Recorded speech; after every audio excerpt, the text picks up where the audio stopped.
संख्याएं, संख्याओं का जो हमने अभी तक विषय में पढ़ाया उसके विषय में एक सारांश हमने आपको फिर से रिवाइज किया है। इसको शॉर्टकट में देख लेते हैं तो फिर भूलेगा नहीं आप लोगों को, है ना। प्राकृतिक संख्या हमने पहले बताया था। प्राकृतिक संख्या में all counting numbers, all counting numbers are natural numbers. जितने भी संख्याएं हम गिनते हैं एक से लेकर के सब क्या है, प्राकृतिक संख्या या नेचुरल नंबर है। उसके बाद हमने बताया था पूर्ण संख्याएं। पूर्ण संख्याएं क्या होती हैं भाई, जितने भी काउंटिंग नंबर है उनमें एक शून्य मिला दो, है ना। बस शून्य को ले करके उसके आगे जितने भी संख्याएं हैं, शून्य 1 2 3 4 5 सारे क्या है, वो होल नंबर या पूर्ण संख्याएं हैं। उसके बाद हमने बताया था सम संख्याएं। सम संख्याएं क्या होती हैं, जो 2 से कट जाती हैं।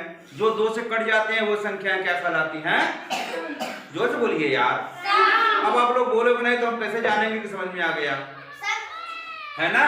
फिर उसके बाद हमने क्या बताया, विषम संख्या। विषम संख्या क्या होती है, आठ नंबर। अरे कैसे जानोगे विषम संख्या है कि सम संख्या है, जो 2 से कट जाए वह सम है और जो 2 से ना कटे वह विषम है। आया समझ में। अब उसके बाद हमने बताया अपवर्त। अपवर्त मतलब मल्टीपल, मल्टीपल मतलब गुणज, गुणज मतलब गुणनफल, गुणनफल मतलब भाज्य।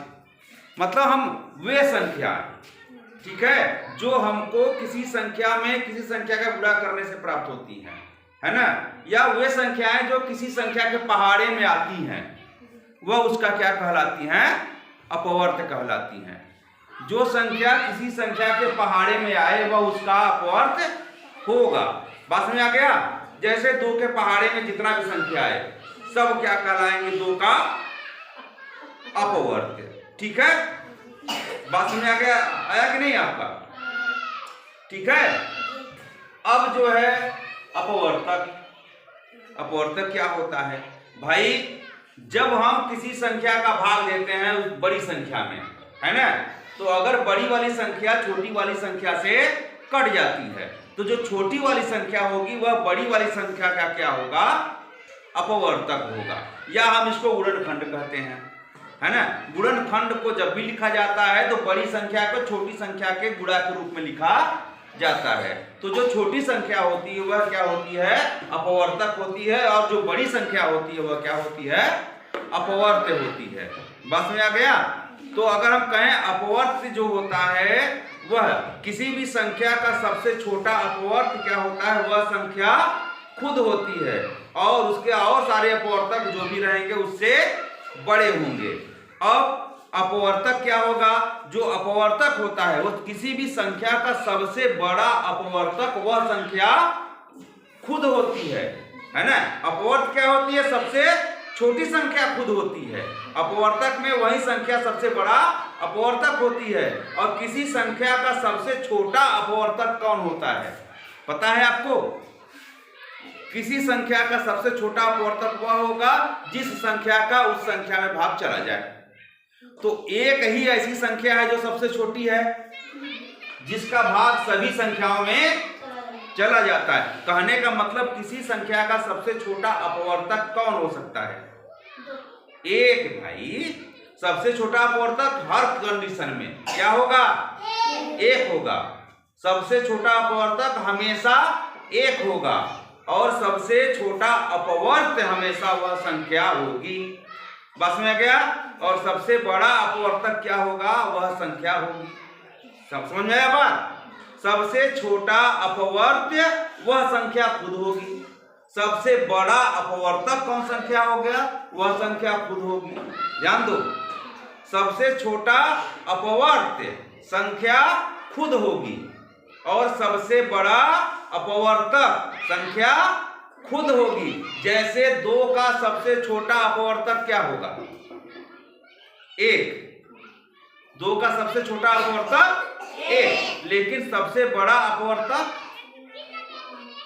2। सबसे बड़ा अपवर्तक और सबसे 2 का सबसे छोटा अपवर्त क्या होगा, 2, है ना। 2 का सबसे छोटा अपवर्त 2, अपवर्त 2, समझ रहे हो, और अपवर्तक 1। 5 का सबसे छोटा अपवर्तक 1। 8 का सबसे छोटा अपवर्तक 1000 का सबसे छोटा अपवर्तक। क्यों?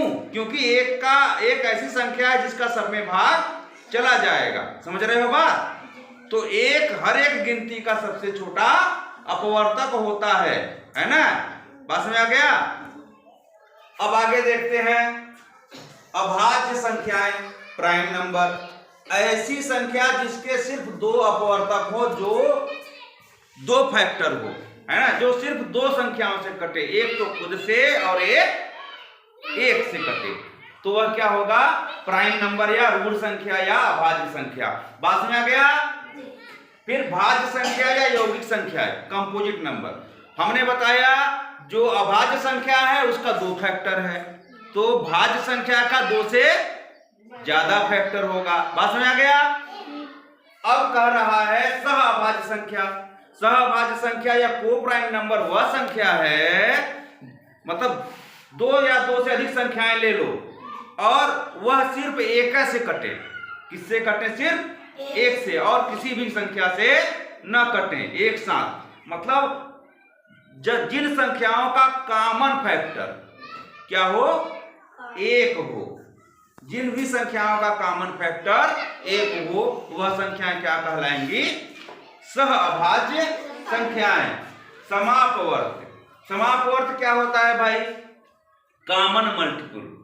ऐसी संख्या जो 2 या 2 से अधिक संख्याओं में सम्मिलित अपवर्त हो। ठीक है? वह संख्या जो 2 या 2 से अधिक संख्याओं का अपवर्त हो। ठीक है? जैसे 2 और 3 के अपवर्त क्या है? जो 2 से भी कटे, 3 से भी कटे। ऐसी संख्या जो 2 से भी कट जाए और 3 से भी कट जाए, तो वह क्या कहलाएगा? कॉमन मल्टीपल, दोनों का मल्टीपल, है ना? अगर मान लो 2, 3 और 4 है, तो 2 से भी कट जाए, जिस संख्या में 2 का भी भाग जाए, 3 का भी भाग जाए और 4 का भी भाग जाए, तो वह उसका समापवर्त कहलाएगा। बात समझ आ गया? Thank you.